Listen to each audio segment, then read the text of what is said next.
Team India మాజీ captain Rohit Sharma ఇచ్చిన సలహాతోనే తాను ఫామ్ అందుకున్నానని Mumbai Indians star batter Tilak Varma తెలిపాడు. క్రీజ్లో సెట్ అయ్యేందుకు కొంచెం టైం తీసుకోమని రోహిత్ భాయ్ సూచించాడని చెప్పాడు. ఈ ఐపీఎల్ సీజన్లో పేలవ ఫామ్తో ఇబ్బంది పడ్డ తిలక్ వర్మ గుజరాత్ టైటాన్స్తో జరిగిన మ్యాచ్లో అజేయ శతకంతో మ్యాచ్ విన్నింగ్ ప్రదర్శన కనబర్చాడు. ముంబై నెక్స్ట్ మ్యాచ్ను గురువారం ముంబై వేదికగా చెన్నై సూపర్ కింగ్స్తో ఆడనుంది. ఈ మ్యాచ్ నేపథ్యంలో మీడియాతో మాట్లాడిన తిలక్ వర్మ తన సెంచరీ క్రెడిట్ రోహిత్ శర్మదేనని తెలిపాడు. పరుగులు లేక ఇబ్బంది పడుతున్న నాకు రోహిత్ భాయ్ విలువైన సలహా ఇచ్చాడని చెప్పాడు.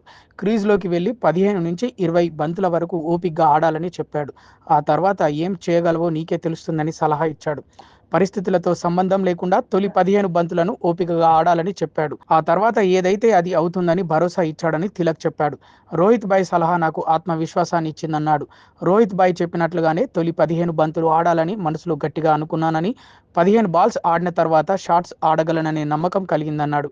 బ్యాటింగ్ గురించి ఏమైనా సందేహాలుంటే రోహిత్ భాయ్తో మాట్లాడతాను అని తిలక్ వర్మ చెప్పుకొచ్చాడు.